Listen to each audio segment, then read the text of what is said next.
Hello guys, welcome to my YouTube channel. So ఇవాళ ఒక చిన్న మినీ క్లాక్ చూసేద్దామా. నేనైతే ఇవాళ నైట్ డిన్నర్కి ఏం చేసుకున్నా చూద్దామా.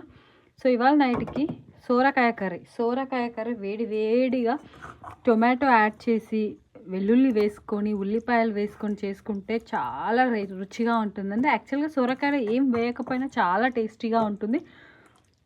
బట్ ఒక టమాటా యాడ్ చేసుకుంటే ఆ రుచే అద్భుతం అనమాట.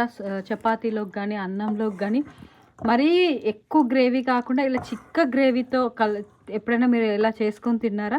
సో ఇలా చిక్కగా గ్రేవీ కావాలంటే ఏం లేదండి, కొద్దిగా పల్లీల పొడి యాడ్ చేసుకుంటే ఇలా వస్తుంది చివర్లో, అంతే. సో నాకైతే చాలా నోరు ఊరిపోతుంది, ఇంకా నేను తినేసేయాలన్నమాట. నిజంగా రుచి అయితే చాలా బాగుందని నేను టేస్ట్ చేశాను. సో మరి మీరు కూడా ఎప్పుడైనా ఇలా సోరకాయ టమాటోస్తో యాడ్ చేసి చేసుకోండి, చాలా టేస్టీగా ఉంటుంది. ఈ వీడియో మీ అందరికీ నచ్చితే ప్లీజ్ లైక్ చేయండి, షేర్ చేయండి, అలాగే మన ఛానల్